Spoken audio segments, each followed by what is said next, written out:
നമ്മൾ കശുവണ്ടിയെ നമ്മുടെ നാട്ടിലേക്ക് എന്താ പറയണത്? പറങ്കി മാങ്ങ എന്ന് പറയും അല്ലേ? ആ പേര് കേൾക്കാത്തവരായിട്ട് ഉണ്ടാവില്ലല്ലോ. നമ്മൾ അറിയില്ലേ, പറങ്കി മാങ്ങ എന്നാണ് നമ്മൾ പറയും. പറങ്കി മാങ്ങ എന്ന പേര് വരാനുള്ള ഒരു കാര്യം, ഇത് ഇന്ത്യയിലേക്ക് കൊണ്ടുവന്നത് പോർച്ചുഗീസുകാരാണ്. മണ്ണൊലിപ്പ് തടയുന്നതിന് വേണ്ടിയിട്ടാണ് ഇന്ത്യയിലേക്ക് അന്ന് പോർച്ചുഗീസുകാർ കശുവണ്ടി കൊണ്ടുവന്നത്.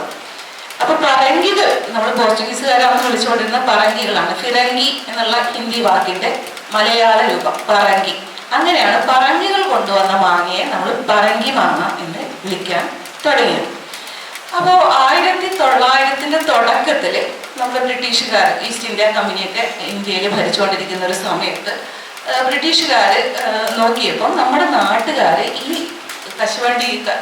കശുമാവെന്നുള്ള കശുവണ്ടി ചുട്ടെടുത്ത് അതിൽ നിന്നുള്ള പരിപ്പ് ഭക്ഷിക്കുന്നതായിട്ട് കണ്ടു. അപ്പൊ അങ്ങനെയാണ് ഇതിനൊരു വാണിജ്യ സാധ്യതയുണ്ടെന്നും ഇത് നാട്ടുകാർ ചെയ്യുന്ന രീതിക്ക് ചെയ്ത് കഴിഞ്ഞാൽ പരിപ്പ് നല്ല രുചിയുള്ള പരിപ്പാണെന്നും ഇത് കയറ്റുമതി ചെയ്താൽ വരുമാനം ഉണ്ടാക്കാമെന്നും ബ്രിട്ടീഷുകാർ കണ്ടെത്തി.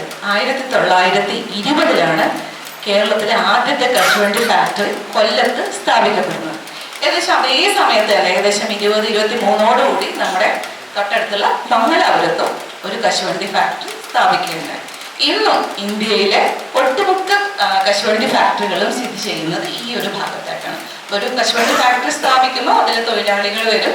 തൊഴിലാളികൾ ഇത് കശുവണ്ടി ആവശ്യമായിട്ടുള്ള അതിൻ്റെ പരിസര പ്രദേശങ്ങളിൽ കൃഷി വ്യാപിക്കപ്പെടും. അങ്ങനെയൊക്കെയാണ് കണ്ണൂർ, കാസർഗോഡ് ജില്ലകളിലേക്ക് ഈ കൃഷി വ്യാപിക്കപ്പെട്ടത്. ഇതാണ് കശുമാവിൻ്റെ ഒരു ചരിത്രം എന്ന് പറയുന്നത്. 1920-ലാണ് നമ്മൾ ഈ പ്രോസസ്സിങ് സ്റ്റാർട്ട് ചെയ്യുന്നത്. അത് കഴിഞ്ഞിട്ട് ഒരു 100 വർഷം പൂർത്തിയാക്കുമ്പോഴത്തേക്കും നമ്മൾ ഒരു വേൾഡ് ലീഡർ, ആഗോള ലീഡർ എന്നുള്ള അവസ്ഥയിൽ നിന്നും ഒരുപാട് പുറകിലോട്ട് വന്ന ഒരു അവസ്ഥയിലാണ് നമ്മൾ ഇന്നുള്ളത്.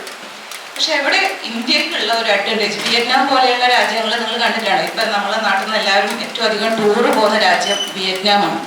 കേരളത്തിലെ പോലെയുള്ള കാലാവസ്ഥയുള്ള ഒരു രാജ്യമാണ് വിയറ്റ്നാം. വിയറ്റ്നാമിൽ 80-കളിലാണ് കശുമാവ് എത്തിയത്. അത് നമ്മൾ ഇന്ത്യയിൽ നിന്നുള്ള വിദഗ്ധർക്ക് പോയിട്ടാണ് നമ്മൾ ഇന്ത്യൻ ഇനങ്ങളൊക്കെ തന്നെയാണ് ഇപ്പോഴും അവിടെ കൃഷി ചെയ്യുന്നത്. ഇന്ത്യയിലുള്ള വിദഗ്ധർക്ക് ചെന്നിട്ടാണ് വിയറ്റ്നാമിൽ കൃഷി ആരംഭിച്ചത്. അങ്ങനെ ആരംഭിച്ച വിയറ്റ്നാമാണ് ഇന്ന് ലോകത്തിലെ ഏറ്റവും കൂടുതൽ കശുവണ്ടി ഉൽപ്പാദിപ്പിക്കുന്ന രാജ്യവും അത് കയറ്റുമതി ചെയ്യുന്ന രാജ്യം. അപ്പോൾ ഇവിടെ ഇന്ത്യക്കുള്ള ഒരു പ്ലസ്, ഒരു അഡ്വാൻറ്റേജ് എന്ന് പറയുന്നത്,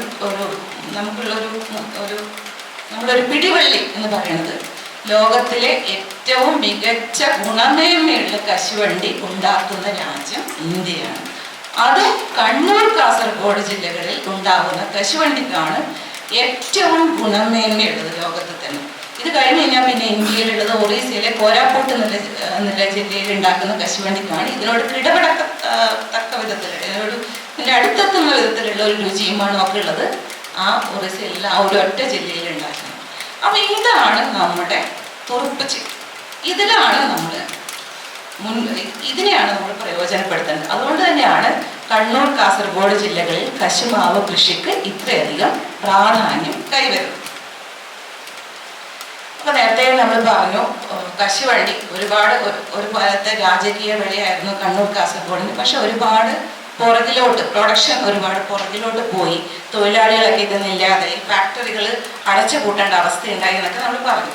അതിന് പ്രധാനപ്പെട്ട ഒരു കാരണം എന്ന് പറയുന്നത് നമ്മുടെ ഉൽപാദനക്ഷമതയിൽ വന്ന ഇടിവാണ്. അതിന് കാരണമായിട്ട് ചൂണ്ടിക്കാണിക്കുന്നത് നമ്മുടെ നാട്ടിൽ പലപ്പോഴും കശുമാവ് കൃഷിയായിട്ട് ചെയ്യുന്നില്ല എന്നുള്ളത്. നമ്മുടെ വീട്ടിലുള്ള അപ്പനപ്പൂപ്പന്മാർ വെച്ച കശുമാവിനെ നമ്മൾ അതിന് ഈ വിളവെടുക്കുന്നു എന്നതിൽ കവിഞ്ഞ് അതിനാവശ്യമുള്ള യാതൊരുവിധ പരിചരണവും നമ്മൾ നൽകുന്നില്ല എന്നുള്ളതാണ് അതിൻ്റെ ഒരു പ്രധാനപ്പെട്ട ഡിഫക്റ്റായിട്ട് പറയുന്നത്. പിന്നീട് വരുന്നത് പ്രായം ചെന്ന തോട്ടങ്ങളാണ്. ഒരുപാട് വർഷങ്ങളായിട്ടുള്ള തോട്ടങ്ങൾ നമ്മളിത് റീപ്ലേസ് ചെയ്യാൻ തയ്യാറാവുന്നില്ല.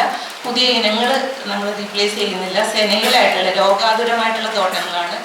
കീടരോഗബാധകൾ കൂടുതൽ വരുന്നതാണ്. അതിൻ്റെ കാലവ്യക്തി, അതിന് വിളവ് തരാനുള്ള ശേഷിയൊക്കെ കഴിഞ്ഞു നിൽക്കുന്ന തോട്ടങ്ങളാണ് പലപ്പോഴും നമുക്കുള്ളത്. അത് പ്രധാനപ്പെട്ട ഒരു കാരണമാണ് വിളവ് കുറയുന്നത്. പിന്നീടുള്ള ഒരു കാരണമാണ് ഇതുപോലെയുള്ള തോട്ടങ്ങൾ നിങ്ങൾ കണ്ടിട്ടുണ്ടാവും. അടുപ്പിച്ച് നട്ടിട്ട് ആവശ്യത്തിന് സൂര്യപ്രകാശം കിട്ടാതെ നമ്മൾ വളർന്നു വരുന്ന തോട്ടങ്ങൾ. ഭയങ്കര ഉയരത്തിലായിരിക്കും കശുമാവ് പോയിട്ടുണ്ടാവുക. ഇതിലൊക്കെ താഴെയുള്ള ശാഖകളിലൊന്നും തന്നെ നമുക്ക് കശുവണ്ടി കിട്ടിയില്ല. അപ്പൊ ഇങ്ങനെയുള്ള തോട്ടങ്ങളും ഇതിന്റെ ഒരു പ്രധാനപ്പെട്ട കാരണമായിട്ട് കണക്കാക്കുന്നു. അപ്പോൾ ഇതിന്റെ ഉൽപാദനം കുറയാനുള്ള കാരണം, അതായത് ഒന്ന്, ഉൽപാദനക്ഷമത തീരെ കുറവാണ്. ഒരു മരത്തിന് തരാൻ പറ്റുന്ന പരമാവധി കശുവണ്ടിയുടെ തോത് കുറവാണ്. പ്രായം ചെന്ന തോട്ടങ്ങളാണ്. പിന്നെ അതുപോലെ ശാസ്ത്രീയമായിട്ടുള്ള പരിചരണ മുറകളുടെ അഭാവം. നമ്മൾ കൃത്യമായിട്ട് അതിന് വേണ്ട പരിചരണം കൃത്യമായിട്ട് കൊടുക്കുന്നില്ല എന്നുള്ളത് ഒരു പ്രശ്നമാണ്. പിന്നെ നിലവിലുള്ള ഉൽപാദനക്ഷമത എന്ന് പറയുന്നത്, കേരളത്തിലെ ഉൽപാദനക്ഷമത എന്ന് പറയുന്നത് 780 കിലോ ഒരു ഹെക്ടറിന് കിട്ടുന്ന, ഒരു ഹെക്ടറിന് 200, ഏകദേശം 175 മുതൽ 200 മരങ്ങളുള്ള ഒരു ഹെക്ടറിന് ഉൽപ്പാദിപ്പിക്കുന്നത് 750 കിലോന്റെ അടുത്താണ്. അപ്പൊ നമ്മൾ ഒരു 200 മരങ്ങളുടെ കണക്ക് കൂട്ടുകയാണെങ്കിൽ ഏകദേശം 3 മുതൽ 4 കിലോ വരെയാണ് ഒരു കശുമാവിന് നമ്മുടെ നിലവിലുള്ള ഉൽപാദനക്ഷമത. ഇത് വിയറ്റ്നാമില് 2500 കിലോ ആണ്. ഇത് നമ്മുടെ തൊട്ടടുത്ത സംസ്ഥാനങ്ങളായ കർണാടകയാവട്ടെ, ഒറീസ ആവട്ടെ, മഹാരാഷ്ട്ര ആവട്ടെ 1500 മുതൽ 1700 കിലോ വരെയാണ് അവരുടെ ഉൽപാദനക്ഷമത. അതേസമയം നമ്മളത് 780 മാത്രം. ഒരു വലിയൊരു ഗ്യാപ്പ് ഉണ്ട്. ഈ ഗ്യാപ്പിന്റെ കാരണങ്ങളും അതെങ്ങനെ മറികടക്കാന്നുള്ളതൊക്കെയാണ് നമ്മൾ ഇനി കാണുന്നത്. അപ്പൊ കശുമാവ് തുടക്കം മുതൽ, നമ്മൾ തുടങ്ങുന്നത് മുതൽ, കശുമാവ് എങ്ങനെ ചെയ്യാൻ തുടങ്ങുന്നത് മുതൽ നമ്മൾ കാര്യങ്ങൾ ശ്രദ്ധിച്ചു കഴിഞ്ഞു കഴിഞ്ഞാൽ നമുക്ക് നല്ല ഉൽപാദന ശേഷിയുള്ള കശുവണ്ടി കശുമാവ് കൃഷിത്തോട്ടം നമുക്ക് വികസിപ്പിച്ചെടുക്കാൻ വേണ്ടിയിട്ട് പറ്റും. നേരത്തെ ഇത് തുടങ്ങുന്നതിന് മുന്നേ ഒരു സാധ്യതകളെ കുറിച്ച് പറയണം അല്ലെ, കശുമാവ് കൃഷിയുടെ സാധ്യത ഇനി എന്താണെന്ന് നമ്മൾ കാര്യം പറഞ്ഞു. നമ്മൾ ഇങ്ങനെ പറഞ്ഞു വന്നു, നിലവിലെ സ്ഥിതിയൊക്കെ പറഞ്ഞു. ഇനി ഭാവി എന്താണെന്നുള്ള കാര്യം കൂടി നമുക്ക് പറഞ്ഞിട്ട് കൃഷിയിലേക്ക് കിടക്കാം. അപ്പൊ കശുമാവിന് അടുത്തായിട്ട് നമ്മൾ ശ്രദ്ധിച്ചിട്ടുണ്ടാവും, വളരെ അടുത്തായിട്ട് നല്ല ഉയർന്ന തോതിലുള്ള വില കിട്ടുന്നില്ലേ, ഇല്ലേ? കശുമാവ് ചെയ്തവർക്കൊക്കെ ബോധ്യമുള്ളതല്ലേ. എൻ്റെയൊക്കെ കുട്ടിക്കാലത്ത് കശുവണ്ടിക്ക് വില എന്ന് പറയുന്നത് 6, ചിലപ്പോൾ 30 രൂപയൊക്കെ എനിക്ക് ഓർമ്മയുണ്ട്. ഒരു കിലോക്ക് 30 രൂപയൊക്കെ. എൻ്റെ കയ്യിലുള്ള സ്വർണങ്ങളൊക്കെ ആ കശുവണ്ടിയുടെ സംഭാവനയാണ്. കാരണം അച്ഛനും അമ്മയും അന്ന് കശുവണ്ടി വിറ്റ് കിട്ടുന്ന പൈസ എക്സ്ട്രാ ഇൻകം ആണല്ലോ. അത് പെൺമൊക്കെ ചെറിയ കമ്മലും മാലയൊക്കെ വാങ്ങിച്ച് കരുതി വെച്ചിരുന്നു. അപ്പൊ അതൊക്കെയാണ് ഇന്ന് എനിക്കൊരു ധനമായിട്ടുണ്ടാവുന്നത്. നിങ്ങൾക്കൊക്കെ അതുപോലെയുള്ള നല്ല നല്ല ഓർമ്മകൾ ഉണ്ടാവും കശുവണ്ടിനെ കുറിച്ചൊക്കെ അല്ലെ.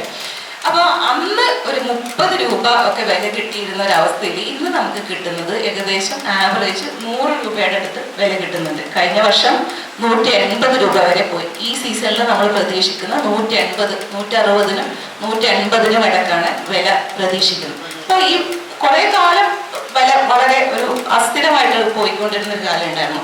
അന്നാണ് റബ്ബർ ഈ കശുവണ്ടി മേഖലകളിൽ കടന്നു വന്നത്. അന്ന് റബ്ബറിന് നല്ല വിലയാണ്.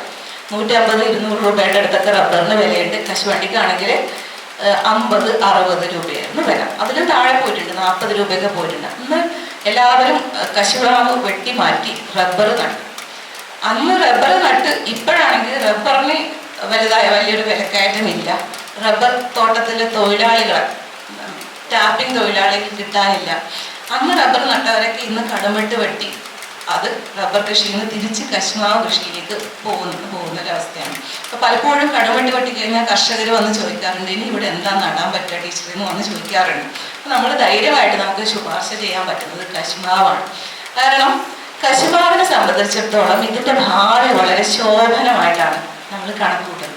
വേറെ ഒന്നുമല്ല, ഒന്നാമത് നേരത്തെ ഞാൻ പറഞ്ഞ കാര്യം തന്നെയാണ് നമ്മുടെ സപ്ലൈ ഗ്യാപ്പ്. അതായത് 14 ലക്ഷം ടൺ പ്രോസസ് ചെയ്യാൻ കഴിവുള്ള ഇന്ത്യയുടെ ഉൽപാദനം 7 ലക്ഷം ടണ്ണിന്റെ അടുത്ത് മാത്രമാണ്. ഏകദേശം 8 ലക്ഷം ടണ്ണോളം, ചില വർഷങ്ങളിൽ 9 ലക്ഷം ടണ്ണ് വരെ നമ്മൾ കശുവണ്ടി ഇറക്കുമതി ചെയ്യുന്നത്. ഈ ഇറക്കുമതി ചെയ്യുന്ന രാജ്യങ്ങൾ എന്ന് പറഞ്ഞാൽ പ്രധാനമായിട്ട് ബെനിൻ, ബുർക്കിന ഫാസോ, ടോങ്കോ തുടങ്ങിയ ദരിദ്ര രാജ്യങ്ങളായ ആഫ്രിക്കൻ രാജ്യങ്ങൾ, ബോട്സ്വാന പോലെയുള്ള രാജ്യങ്ങളിൽ നിന്നൊക്കെയാണ് നമ്മൾ ഇറക്കുമതി ചെയ്തുകൊണ്ടിരിക്കുന്നത്. ആ രാജ്യങ്ങൾ കയറ്റുമതി എന്നിട്ട് നമ്മൾ കശുവണ്ടി പരിപ്പ് ഇറക്കുമതി ചെയ്യുന്നു, പ്രോസസ്സ് ചെയ്യുന്നു, തിരിച്ച് കയറ്റുമതി ചെയ്യുന്നു. ഇടയ്ക്ക് നമ്മുടെ മോഡി സർക്കാർ ഫസ്റ്റ് ഇതിൽ വന്നപ്പോൾ അവരൊരു പ്രോഗ്രാം ലോഞ്ച് ചെയ്തിട്ടുണ്ടായിരുന്നു. മെയ്ക്ക് ഇൻ ഇന്ത്യ എന്ന് പറഞ്ഞിട്ടൊരു പ്രോഗ്രാം ലോഞ്ച് ചെയ്തിട്ടുണ്ടായിരുന്നു. അപ്പോൾ മേക്ക് ഇൻ ഇന്ത്യ പ്രോഗ്രാം വന്നപ്പോൾ ഈ കശുവണ്ടി ഫാക്ടറികൾക്ക് ഒരു നിബന്ധന വെച്ചിട്ടുണ്ടായിരുന്നു മേക്ക് ഇൻ ഇന്ത്യ പ്രോഗ്രാമിന്റെ ഭാഗമായിട്ട്. അതായത് നിങ്ങൾ ഇറക്കുമതി ചെയ്യുന്ന കശുവണ്ടി, പ്രോസസ്സ് ചെയ്ത് ഉണ്ടാക്കുന്ന കശുവണ്ടിയുടെ 25% നമ്മൾ നാട്ടിൽ നിന്ന് പ്രൊക്യൂർ ചെയ്തതായിരിക്കണം എന്നുള്ളൊരു നിബന്ധന വെച്ചു. അപ്പോഴാണ് എനിക്ക് 2017 ആ കാലഘട്ടത്തിലാണ് കശുവണ്ടിക്ക് 120 വരെയൊക്കെ വില വന്നൊരു കാലമുണ്ടായത്. അതിനുശേഷം പിന്നെ കുറച്ചൊന്ന് ബാക്കോട്ട് പോയപ്പോൾ കുറച്ച് വിലയൊന്ന് താണു, 110, പിന്നെ സ്റ്റഡി ആയിട്ട് ഏകദേശം 100 രൂപയുടെ അടുത്ത് വില സ്റ്റഡി ആയിട്ട് നിന്നിട്ടുണ്ടായിരുന്നു. പക്ഷെ 2 വർഷങ്ങൾക്ക് മുമ്പേ ഈ മേഖലയിൽ ഒരു മാറ്റം സംഭവിച്ചു. അത് നമ്മൾ ഈ ആഫ്രിക്കൻ രാജ്യങ്ങളൊക്കെ കയറ്റുമതി ചെയ്യാനുള്ള ഒരു പ്രധാനപ്പെട്ട ഒരു കാര്യം എന്ന് പറഞ്ഞാൽ അവർക്ക് അതിനുള്ള പ്രോസസ്സിംഗ് ഫെസിലിറ്റീസ് അവരുടെ രാജ്യങ്ങളിൽ ഇല്ലായിരുന്നു എന്നുള്ളതാണ്.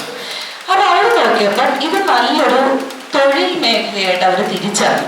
അവിടുത്തെ ദരിദ്ര സാധാരണക്കാരായ കുടുംബങ്ങൾക്ക് തൊഴിലാളികൾക്ക്, സ്ത്രീകൾക്ക് തൊഴിൽ നൽകാനുള്ള ഒരു നല്ല മേഖലയായിട്ട് ഇത് തിരിച്ചറിഞ്ഞപ്പോൾ അവരവരുടെ പ്രോസസ്സിംഗ് കപ്പാസിറ്റി, പ്രോസസ്സിംഗ് ഫാക്ടറികൾ സ്ഥാപിക്കാനും അങ്ങനെയൊക്കെയുള്ള കാര്യങ്ങൾ തുടങ്ങി. അതോടുകൂടി അവിടുത്തെ തൊഴിലാളികളുടെ സുരക്ഷ ഉറപ്പുവരുത്തുന്നതിനായിട്ട് അവർ കയറ്റുമതി നിരോധിച്ചു. ബെനിൻ കയറ്റുമതി 2 വർഷങ്ങൾക്ക് മുന്നേ നിരോധിച്ചു. ബുർക്കിന ഫാസോ കഴിഞ്ഞ വർഷം നിരോധിച്ചു.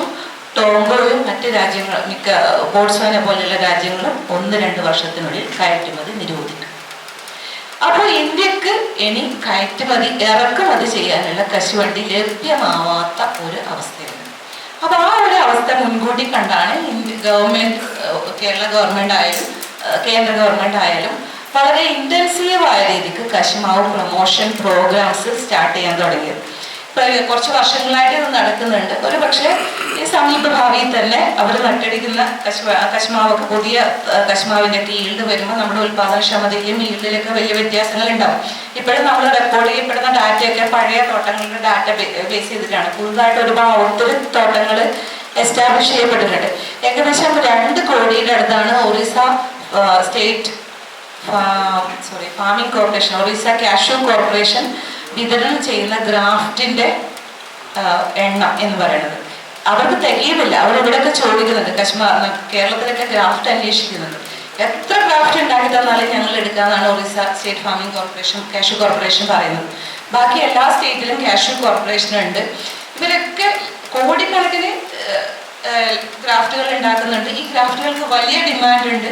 ഒറീസയിൽ ഏറ്റവും കൂടുതൽ കർഷകർ ഏറ്റവും വളർന്നു വരുന്ന ഒരു വിളയായിട്ടാണ് കശുമാവ് കൃഷി കണക്കാക്കിയിരിക്കുന്നത്. ഈ എനിക്ക് ഒരു 4-5 വർഷം കഴിഞ്ഞാൽ ഇന്ത്യയിൽ തന്നെ ഏറ്റവും കൂടുതൽ കശുമാവ് കൃഷി ചെയ്യുന്ന സംസ്ഥാനമായിട്ട് ഒറീസയും ആന്ധ്രയും തെലുങ്കാനയും ഒക്കെ മാറി വരും. ആ രീതിക്കാണ് അവിടെ പ്രൊമോഷൻ നടക്കുന്നത്. കൂടാതെ നമ്മുടെ ഛത്തീസ്ഗഡ്, ജാർഖണ്ഡ്, ബംഗാള്, വെസ്റ്റ് ബംഗാൾ പോലെയുള്ള സംസ്ഥാനങ്ങളിലും വളരെയധികം കർഷകർ കശുമാവ് കൃഷിയിലേക്ക് കടന്നു വരുന്നുണ്ട്. കാരണം ഇതാണ് അതിന്റെ കാര്യം. കാരണം നമ്മുടെ ഉൽപാദനം നമുക്ക് ആവശ്യമുള്ളതിന്റെ പകുതിയിലും താഴെയാണ്. അപ്പൊ നമുക്ക് ഇനിയും ഡിമാൻഡ് ഉണ്ട്.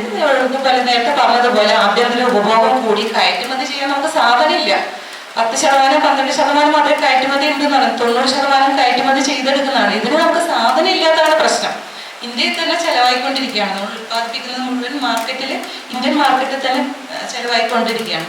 അപ്പൊ എത്ര സാധനം ഉത്പാദിപ്പിച്ചാലും ഇന്ത്യയിൽ അത് വിൽപ്പന നടത്താൻ വേണ്ടി സാധിക്കും. ഒപ്പം നമുക്ക് എക്സ്പോർട്ട് മാർക്കറ്റിന്റെ ഒരു വലിയ സാധ്യതയും തുറന്നു വരുന്നുണ്ട് എന്നുള്ളത് കൊണ്ട് തന്നെ നമുക്ക് ഇത് ഭാവി വളരെ ശോഭനമായിട്ടുള്ള ഒരു വിളയാണെന്ന് പറയും. പിന്നെ അതുപോലെ